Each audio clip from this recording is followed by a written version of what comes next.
Hello everyone and welcome to another episode of The Art of Business English. This week, going to work on some useful skills for maintaining a conversation with an individual in English. Now, I know that many people find it difficult to feel confident in social situations, and trying to maintain a conversation can be difficult when you're not sure what to say or when you're not feeling very confident. So, this can be made worse if you're talking to a native person. Now, if you are the type of person who struggles with social English or you find yourself not really knowing what to say, and you're going to love today's episode because in this episode, I'll be showing you how to listen for keywords and how to use open questions to promote dialogue. Okay, so with that being said, let's take a look at what is covered in today's episode. Now, by the end of today's lesson, you will know the following: how to start a conversation with a person, how to use different question types, how to use intonation to show interest, and how to use keywords and the power of listening for elaborating on a topic. And finally, I'm going to wrap it up with some simple questions for maintaining a conversation. So let's get things started. So start with how to start a conversation. I want to start by stating the obvious, okay? It can be scary, or difficult to start a conversation in English, especially with a native speaker, okay? I know this. However, you must take advantage of every opportunity to use and practice your English. That's fundamental. So you need to be confident and not worry too much about what you think other people are thinking. Why? Well, because most of the things that you think other people are thinking are not even true, okay? You just create these things in your mind.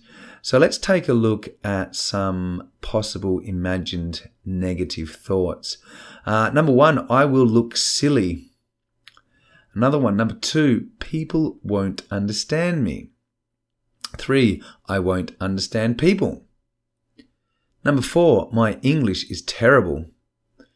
Number 5, no one is interested in me. Okay, so let's try and address these negative thoughts before we continue. So firstly, people don't generally think other people are idiots when they meet them for the first time. And normally an opinion of someone is formed over a period of time. Okay, so try and avoid thinking that you look silly because in fact you don't. Secondly, most native speakers will always try and understand someone. Okay, that's important to remember, especially if that person is trying to speak their language. It's just a polite thing to do. Thirdly, it is possible you won't understand everything, okay? But if you are talking to someone one-on-one, then you're able to use a wide range of phrases to help you clarify ideas. Now, we do have episodes on this. Remember, when talking one-on-one, the other person will make an effort to speak slowly so you understand them. Now, fourthly, most people speak better English than they think. I've found this to be true over and over again. You can always ask a native person if they speak Spanish. All right, they probably will say no. So then you can feel better in the fact that you are trying to communicate in English. Another thing to do is have some prepared questions on topics that you are comfortable talking about. And if you lead the conversation with questions, then you'll feel much more confident. And that's what we're going to be focusing on today. Finally, most people I know are interested in meeting other people from other countries. So it's, what makes social situations so interesting. Now, especially this is true, especially here in Europe, where you can meet a lot of different people from in different situations. So therefore, you need to get it out of your mind that people will not find you interesting. Okay, I'm sure that you have an interesting story to tell. Furthermore, you just never know who you might meet and what opportunities or doors are opened up for you. If you're interested in taking a short course on communication skills, then I'll link to it in the show notes. It's a small course I created that's free for people to take and to motivate you to improve your confidence. when socializing English. So now that we have overcome our invented excuses for being afraid of socializing, let's take a look at some expressions we can use to start a one-on-one conversation. So let's start with some tips. Number 1, be friendly. And by that I mean, just smile and say hi. You have no idea how far a good smile will take you in this day and age. And number 2 is be yourself. Don't try and act like a hero, and don't try and make up stories to sound amazing. People will like you for who you are. And if they don't, well then screw them, okay? To be honest. All right. And also, to be honest, be honest. I like I said, don't invent stories or tell tales because you think it will make you look better. Number 4, ask questions. It's a great way to get started and show interest in others. And finally, number 5, listen. The best socializers are those who listen. Okay, so what can you say to someone to get a conversation started? So a great way to get to start a conversation with someone is by asking an open question, okay, or by using a question tag. I'm going to explain them in the next part of the episode, but here are a few expressions that you can use, okay? So firstly, excuse me, is anyone sitting here? Or, do you mind if I sit here? Hi, I was wondering, is this your first time here? I was hoping you could tell me. And here you would include something related to the context of where you are meeting the person. For example, at a conference, you could say, hi, I was wondering if this is your first time here. I was hoping you could tell me what time the guest speakers usually finish each day. This is called breaking the ice, and from here you can develop conversation with questions. So let's take a look then at the type of questions you can use to start a conversation and then maintain it. So different question types. In this part of the episode, I'll be looking at 4 question types, okay? 3 question types are very useful for starting and then maintaining a conversation, while 1 is not so good. Now here, I wanted to look at open questions, then closed questions, negative questions, and finally tag questions. So let's start with open questions.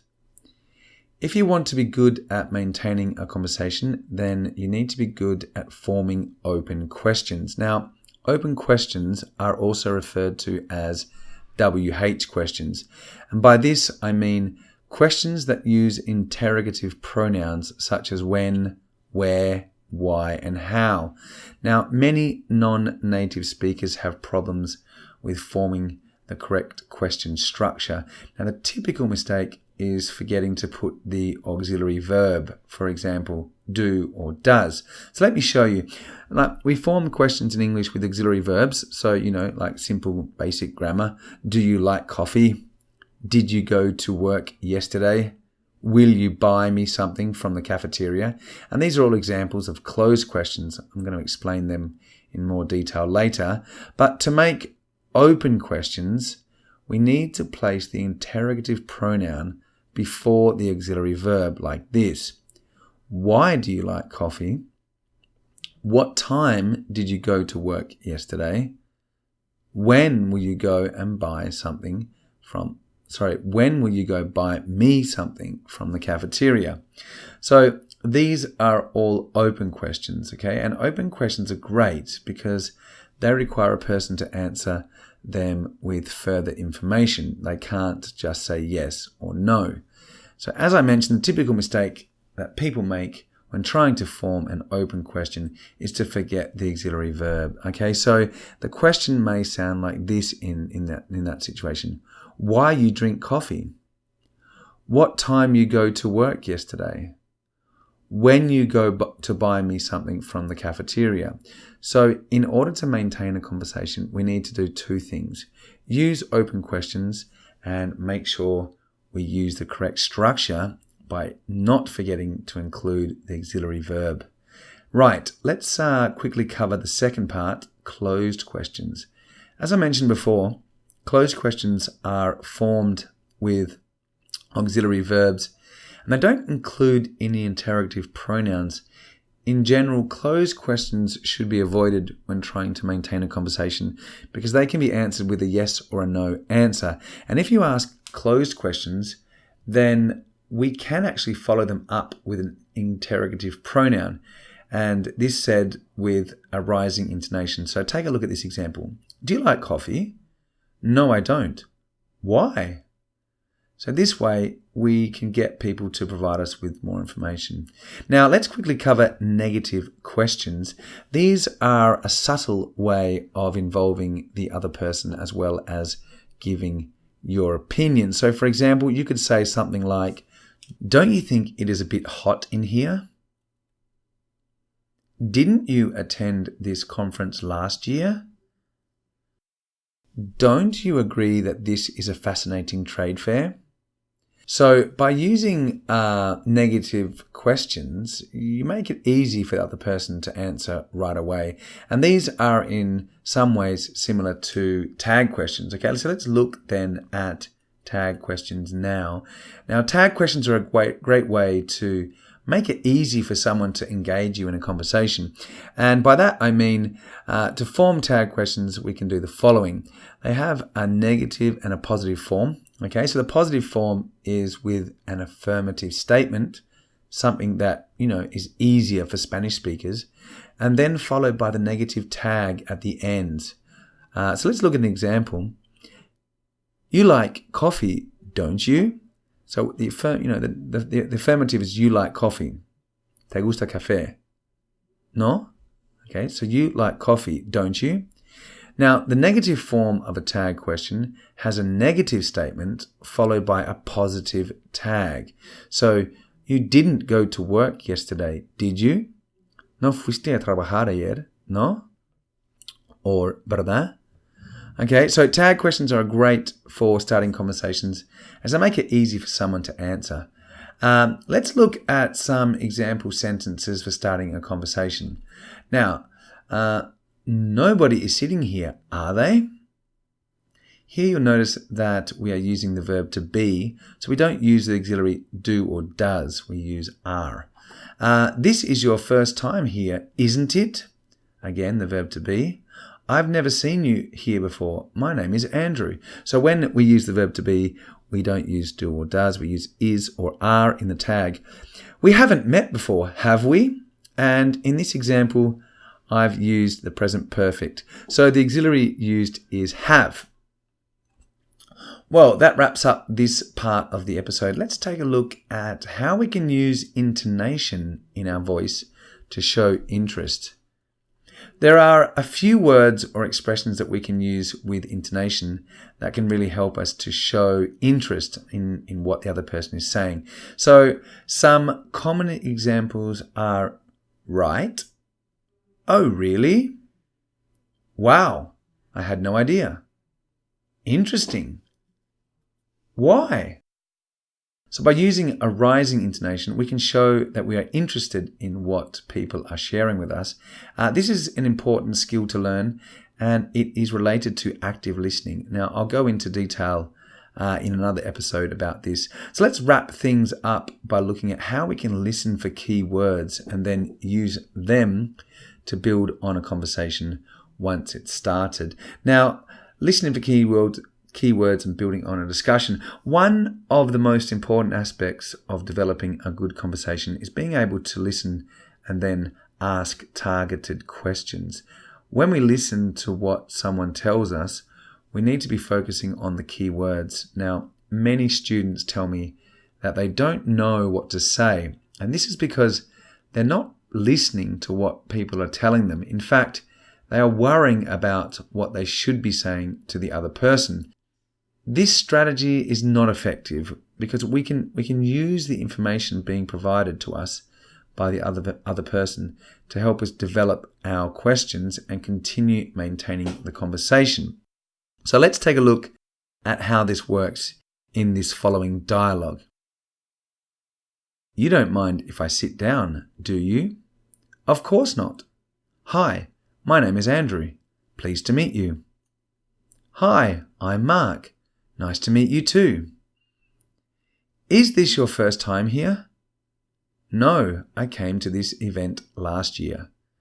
Okay, so we have sat down and introduced ourselves to someone we don't even know. Then we have led with a simple question.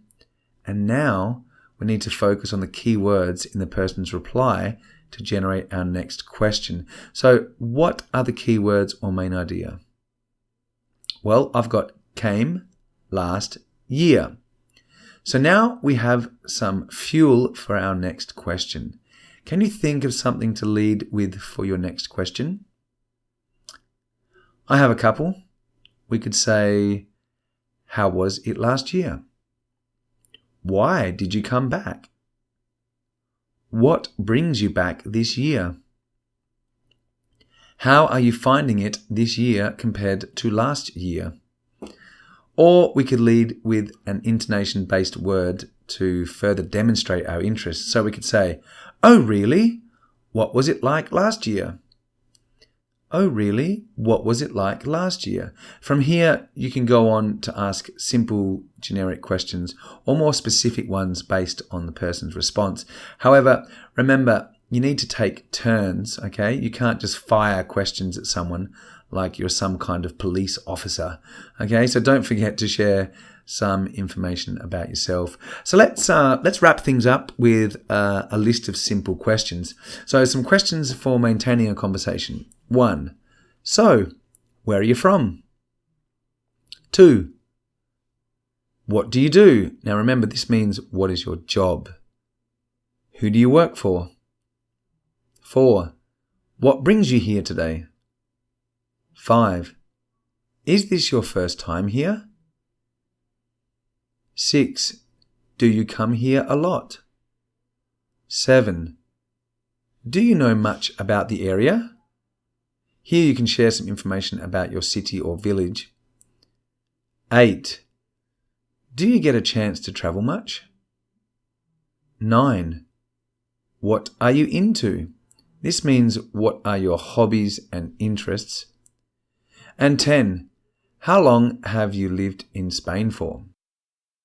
So obviously there are many more, but once you get started and you listen for keywords, then you'll be on your way to having a great one-on-one conversation with any English speaker. Well, that is all we have time for today. And I'm sure you've found this episode useful. And if you have, then share it with your friends and family. I'd really appreciate that. Now, if you haven't already subscribed, then head to our website, www.theartofbusinessenglish.com/subscribe. Okay, and there you can sign up via email or iTunes, Spotify or Stitcher. And if you haven't done so already, take a look at a short course on or in communication skills over at the AOBE website. And remember that we also offer all our visitors a free month of membership to our site so that you can get access to the episode transcripts, the quizzes, pronunciation exercises, forums, and free weekly live coaching with me and my team. So all of this is incredible value at only $5 a month, okay? So finally, make sure you keep sending me your questions, okay? I love those. You can email me directly at aobe@theartofbusinessenglish.com and I'll personally respond to your queries. Now, if you want to come on the podcast as well, then let me know. I'd love to have any of my listeners on for a live coaching session. Well, that's it from me today, guys. I hope you've had a good one.